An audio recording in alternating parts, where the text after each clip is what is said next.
আজকে আমার ভিডিওতে আপনাদের স্বাগতম।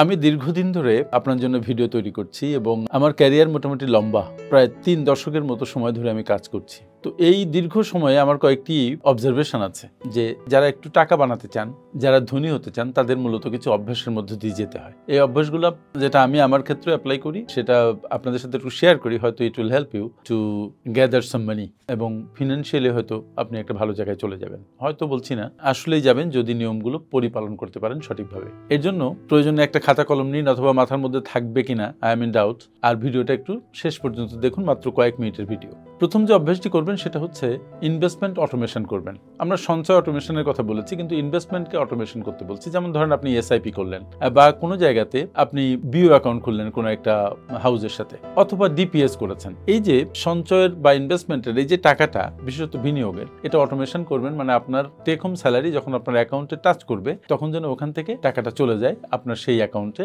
যে অ্যাকাউন্টে আপনি ইনভেস্ট করবেন। সব ক্ষেত্রে সে ব্যবস্থা যদি নাও থাকে, তাহলে সেক্ষেত্রে আপনি যেটা করবেন সেটা হচ্ছে অনলাইন ব্যাংকিং এর মাধ্যমে যখনই টাকাটা ঢুকবে আপনি নিজে নিজে মানে ওটা ট্রান্সফার করে ফেলবেন উইদাউট সেকেন্ড থট।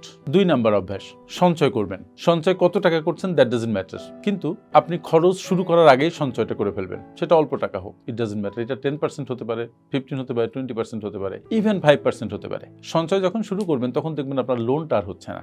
যারা প্রতি মাসে লোন করে চলেন, তারা যদি লোনটা থেকেও বাঁচতে পারেন, অল্প টাকাও সঞ্চয় করতে পারেন, তাহলে আস্তে আস্তে তার সঞ্চয়ের পরিমাণ বাড়বে এবং লোন থেকে সে মুক্ত থাকবে। ৩ নাম্বার নিয়ম, সাদাসিধে জীবনযাপন করবেন। টাকা একটু বেশি ইনকাম হলেও যে খুব পম্পাস লাইফ লিড করতে হবে, অনেক দামি দামি জিনিসপত্র ব্যবহার করতে হবে, দামি দামি রেস্টুরেন্টে খেতে হবে, এমনটি নয়। সাদাসিধে জীবন, খানিকটা মিনিমালিস্ট জীবন, অল্প টাকাতেও কিন্তু সুন্দরভাবে চলা যায়। এই সাদাসিধে জীবনে যদি একবার অভ্যস্ত হয়ে যান, যদি কমফোর্টে অভ্যস্ত হয়ে যান, ব্র্যান্ড বাদ দিয়ে কমফোর্ট, একটা আরামদায়ক জামা কাপড় পরলাম, কত দাম সেটা খেয়াল করলাম না, কিন্তু কাপড়টা খেয়াল করলাম, সুতোটা খেয়াল করলাম। এরকম জীবনযাপনে যখন অভ্যস্ত হয়ে যাবেন, তখন আপনার জীবন বেশি দামি হবে না, it will be less costly.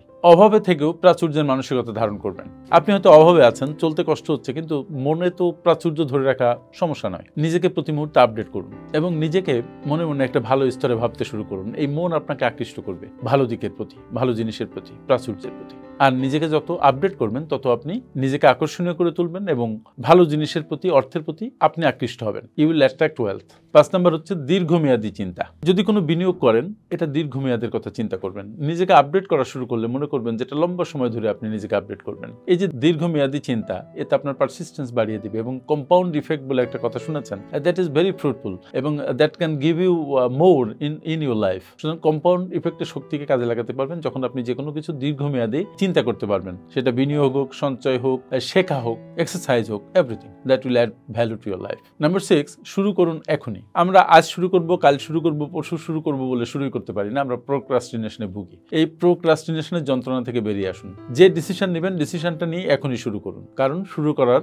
সর্বোত্তম সময় হচ্ছে এখন, কালকে না বা পরশু নয়। সেটা সঞ্চয় হোক, বিনিয়োগ হোক, সেটা নতুন কোনো ইনকাম স্ট্রিম হোক, সেটা কোনো স্কিল শেখা হোক, সেটা কোথাও আপডেট করতে নিজেকে নিয়ে যাওয়া হোক, এক্সারসাইজ করা হোক, এভরিথিং, পড়া হোক।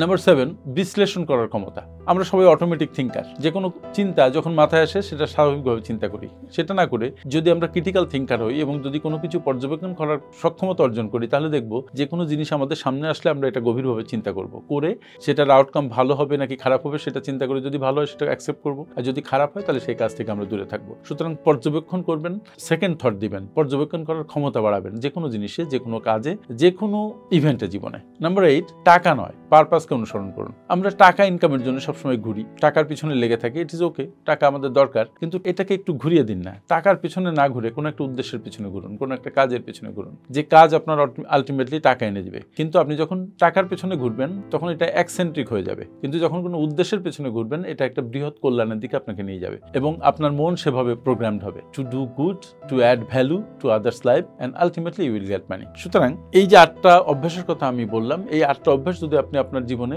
পরিপালন করেন, তাহলে দেখবেন যে আপনার আর্থিক দুশ্চিন্তা থেকে আপনি মুক্তি পাচ্ছেন এবং আপনি আপনার জীবনের ছোট পরিসর থেকে আপনি একটা বড় পরিসরে নিজেকে নিয়ে যেতে পারছেন, বিফলতা থেকে সফলতার দিকে নিয়ে যেতে পারছেন এবং আপনার দিন প্রতিদিন একটু করে উজ্জ্বল হচ্ছে। থ্যাংক ইউ ভেরি মাচ আমার সাথে অল্প সময় থাকার জন্য।